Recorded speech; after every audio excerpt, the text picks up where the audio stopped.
Hello my dear friends. आज का जो हमारा वीडियो है इसमें हम NWDA के लिए सेकंड मॉक टेस्ट डिस्कस कर रहे हैं। तो जितने भी मॉक टेस्ट हम आपके लिए लेके आ रहे हैं वो सेल्फ मेड क्वेश्चन है।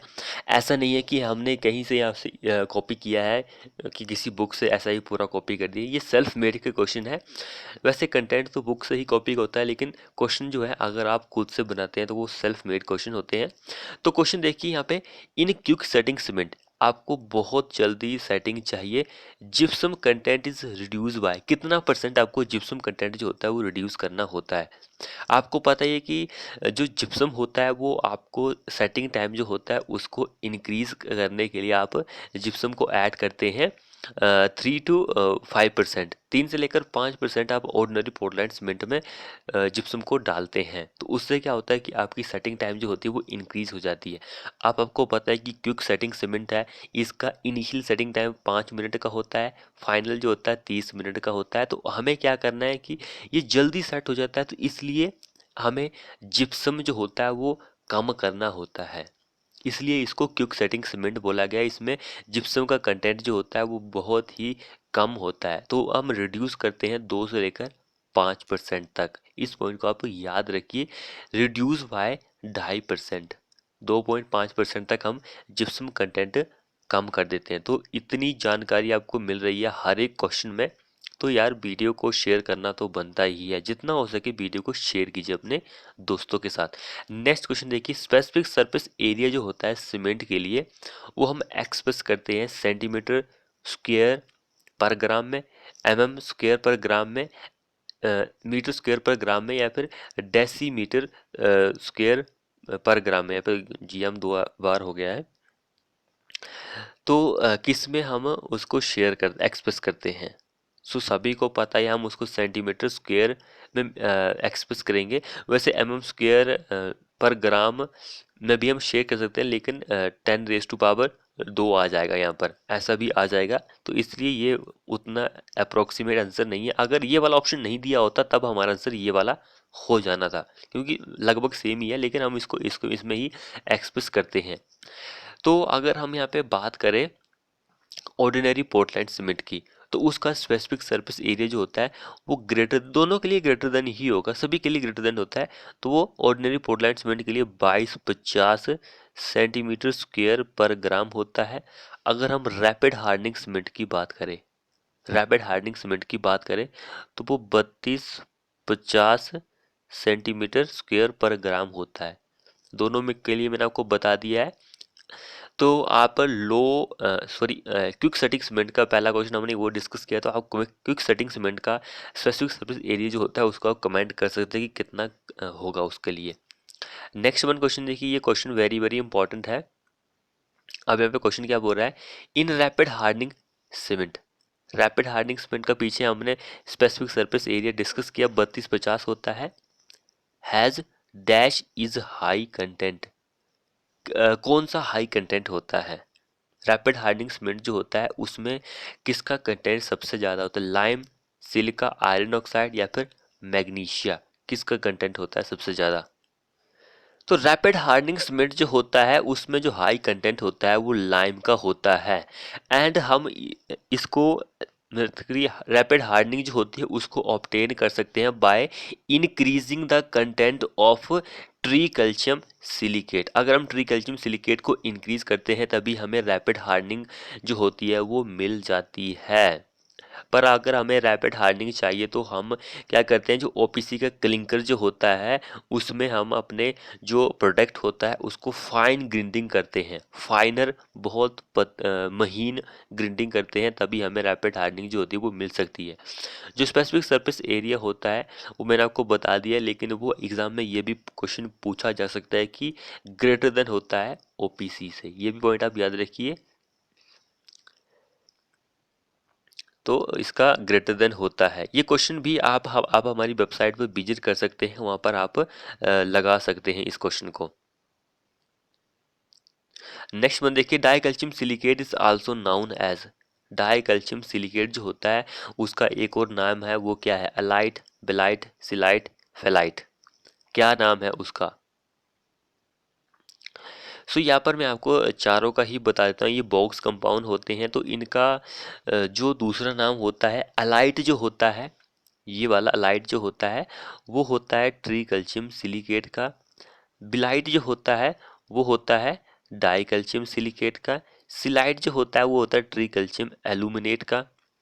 एंड फेलाइट जो होता है वो होता है tetra calcium aluminate ferrite.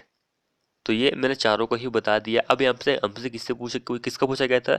Die calcium silicate का। डाई कैल्शियम सिलिकेट का बी हमारा इस क्वेश्चन में आंसर हो जाएगा। नेक्स्ट वन क्वेश्चन देखिए क्या बोल रहा है।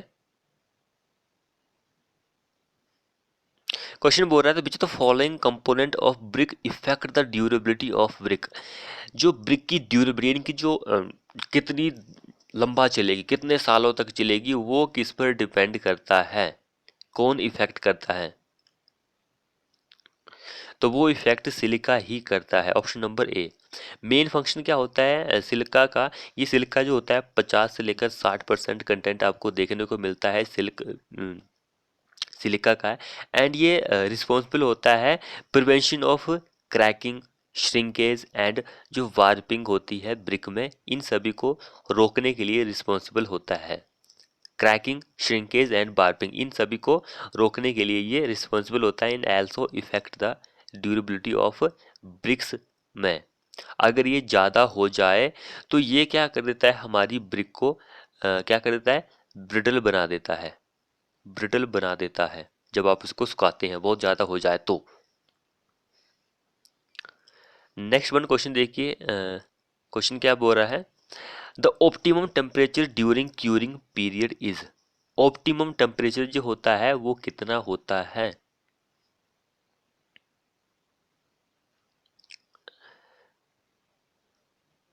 तो आपको पता है कि आप क्यूरिंग क्यों करते हैं। क्यूरिंग आप इसलिए करते हैं ताकि हमारा सीमेंट कंक्रीट जो होता है ये एक प्रोसेस, हम इसको ऐसा भी बोल सकते हैं, ये एक प्रोसेस है जिसमें हम क्या करते हैं कि मॉइस्चर एंड जो टेम्परेचर होता है उसको हम मेंटेन रखते हैं ताकि हमारा जो कंक्रीट है, हाइड्रेशन रिएक्शन जो होती है वो नॉर्मल हो सके। यानी कि वो, अगर हमारा सीमेंट जो है, सीसी जो है वो नॉर्मल कंडीशन में है, वो मॉइस्चर एंड टेम्परेचर जो है उसकी उसको मेंटेन करके हम अपने कंक्रीट को हार्ड बना सकते हैं। यहाँ पे हमसे ऑप्टिमम टेम्परेचर पूछा गया है, तो आपको ये पता होना चाहिए कि जो नॉर्मल कंक्रीट की जो हम क्यूर करते हैं, यानी कि क्यूरिंग जो करते हैं, उसका temperature 27 plus minus 2 degree Celsius होता है। जो नॉर्मल जो हम क्यूरिंग करते हैं वो टेम्परेचर ये रहता है, लेकिन हमसे ऑप्टिमम टेम्परेचर पूछा गया है, तो उसकी जो रेंज होती है, ये रेंज आपको पता होनी चाहिए, 15 से लेकर 28 डिग्री सेल्सियस होती है। 15 से लेकर 28 डिग्री सेल्सियस होती है। तो इस क्वेश्चन में हमारे जो आंसर बन रहे हैं वो ए भी बन रहा है, बी भी बन रहा है, सॉरी सी भी बन रहा है, लेकिन हम इसको ही अप्रोक्सीमेट आंसर मान के चलते हैं। सो ए ऑप्शन हमारा करेक्ट आंसर। लेकिन मैंने आपको रेंज बता दी है। ऑप्टिमम टेम्परेचर जो होता है वो 15 से लेकर 28 डिग्री सेल्सियस तक होता है, लेकिन हम 27 प्लस माइनस 2 डिग्री सेल्सियस पर क्यूरिंग जो है वो करते हैं सीसी की। इस पॉइंट को भी आप याद रखिए। नेक्स्ट वन क्वेश्चन क्या बोल रहा है हमसे?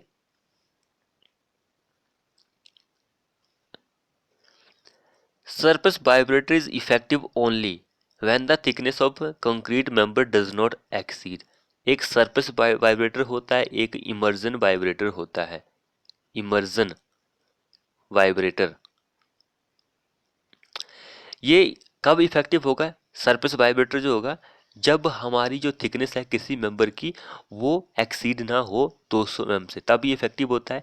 इमर्जन वाइब्रेटर जो होता है उस केसेस में हमारी जो थिकनेस होती है वो कितनी होती है?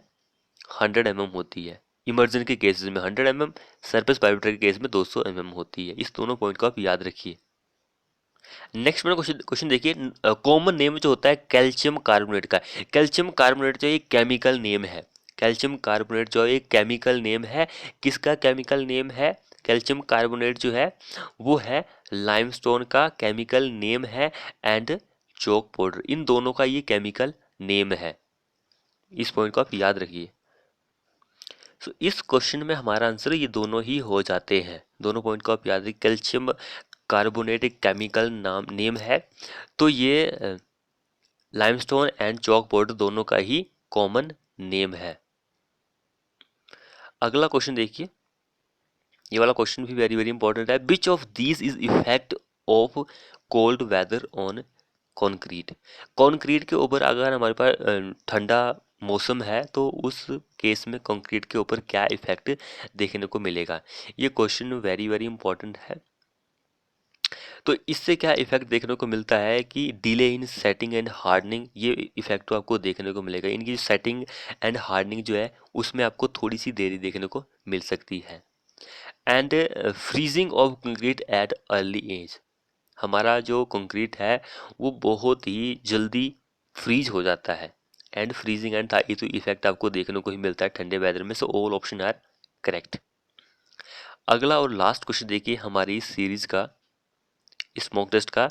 Basin sulphate and calcium carbonate in paints are. Basin sulphate and calcium carbonate जो होते हैं पेंट में वो क्या होते हैं। अल्टरनेंट होते हैं, ड्रायर होते हैं, बेस होते हैं या फिर थिनर होते हैं। इस पॉइंट वेरी वेरी इंपॉर्टेंट है। तो basin sulphate and calcium carbonate and एक और होता है मैग्नीशियम मैग्नीशियम सिलिकेट। ये तीन जो होते हैं पेंट में वो एक अल्टरनेंट होते हैं। ऑप्शन नंबर ए हमारा इस क्वेश्चन में आंसर हो जाएगा। सो थैंक यू फ्रेंड ये वीडियो देखने के लिए। वीडियो को जितना हो सके अपने दोस्तों के साथ शेयर कीजिए और चैनल को सब्सक्राइब नहीं किया तो चैनल को सब्सक्राइब भी कर लीजिए ताकि आपको इसी तरह की लेटेस्ट वीडियो मिलती रहे। थैंक यू फ्रेंड वीडियो देखने के लिए।